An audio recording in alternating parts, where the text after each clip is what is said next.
Hello बच्चों, let's read the question. Question says the minors of -4 and 9 and the cofactors of -4 and 9 in the determinant mode of. देखिए हमें determinant दिया गया है किसी matrix का. फर्स्ट रो है -1 -2 3, सेकेंड रो है -4 -5 -6, थर्ड रो है -7 8 and 9 are respectively. Option A is 42 and 3 and -42 and 3. Option B is -42 -3 and 42 -3. Option C है 42 and 3 and -42 and 3 -3 है, सॉरी. ऑप्शन डी में है 42 and 3 42 and 3. First we see the key concept.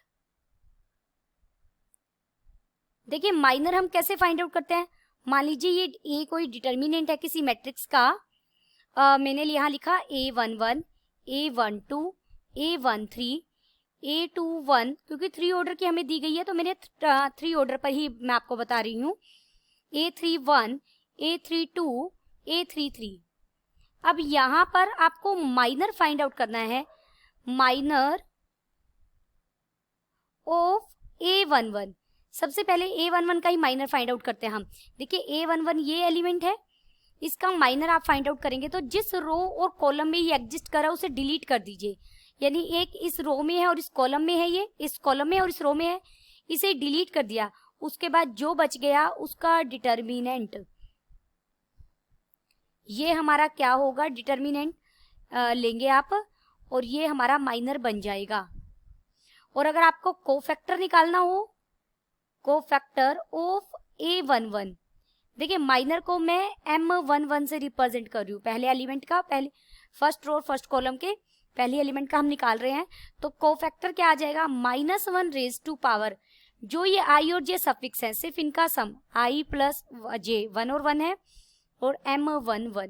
ऐसे ही जो भी आप minor AIJ जिस भी एलिमेंट का फाइंड आउट करेंगे उस रो और कॉलम को डिलीट कर दीजिए जहां वो एलिमेंट एग्जिस्ट करता है AIJ. उसके बाद जो बच जाएगा उसका डिटर्मिनेंट लेंगे तो वो माइनर आएगा. और माइनर के साथ आप मल्टीप्लाई कर दें -1 raise to power I plus J, वो कोफैक्टर बन जाएगा. तो अब यहाँ सबसे पहले मैं मैट्रिक्स डिटर्मिनेंट लिखते हैं. देखिए मुझे डिटर्मिनेंट क्या दिया गया है, -1 है, यहाँ -2 है, यहाँ 3 है, यहाँ -4, यहाँ -5 -6 -7 8 and 9. एक बार चेक कर लेते हैं हमने सभी डाटा करेक्ट लिखा है. अब देखिए यहाँ पर मुझे -4 का माइनर फाइंड आउट करना है और एक 9 का फाइंड आउट करना है. -4 कौन सा एलिमेंट है, A21 एलिमेंट है ये, और ये एलिमेंट कौन सा है हमारा, A33. तो पहले सबसे पहले माइनर लिखेंगे, minor of A21. A21 element क्या है, 4, यानी -4 है, सॉरी. माइनर ऑफ -4, जिस रो और कॉलम में ये एग्जिस्ट कर रहा है उसे निकाल दिया. देखिए इसी दोनों में है ये. उसके बाद हमारे पास क्या बच गया, -2 3 8 and 9, यही बच गया.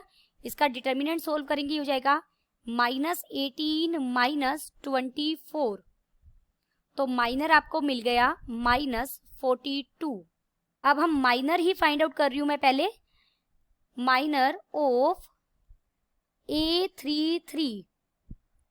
A33 एलिमेंट क्या है, 9.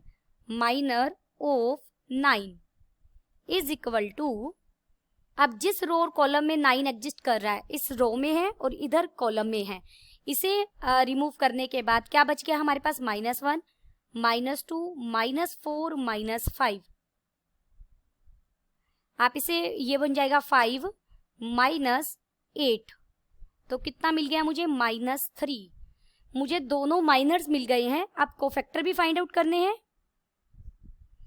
देखिए कोफैक्टर ऑफ A21 क्या है, इसे A21 से रिप्रेजेंट करते हैं. कैपिटल A21 का मतलब यही है कि कोफैक्टर ऑफ A21, यानी -4 का मैं कोफैक्टर बता रही हूँ. तो -1 रेज टू पावर क्या आ जाएगा, 2 + 1 और साथ में आएगा माइनर ऑफ 4, ये यहाँ A21 इज इक्वल टू 4 लिख दिया मैंने कि हम इसका बता रहे हैं, -4 है, सॉरी -4 का लिख रहे हैं ना, तो यहाँ माइनर आ जाएगा। माइनर क्या है? -42। तो ये कितना बच जाएगा? 42। अब हम कोफैक्टर फाइंड आउट करेंगे, कोफैक्टर ऑफ A33। A33 हमारा एलिमेंट क्या था? 9। और कोफैक्टर को हम कैपिटल ए से, ए के नीचे आप सफिक्स लगा देंगे, यानी उसी एलिमेंट का आप कोफैक्टर निकाल रहे हैं। तो -1⁻³ + 3 आ जाएगा, और साथ में एक माइनर आएगा 3 का, वो हमारा क्या है? -1⁻6, और ये मुझे मिला -3, तो ये तो -3 ही रह जाएगा। तो मुझे माइनर्स मिले हैं -40 और -3, और कोफैक्टर मिले हैं 40 और 2 और -3। ऑप्शन बी हमारा सही हो गया। लिखते हैं यहाँ पर, therefore option B is correct. Option B is correct. Hope you understood it well. Best of luck.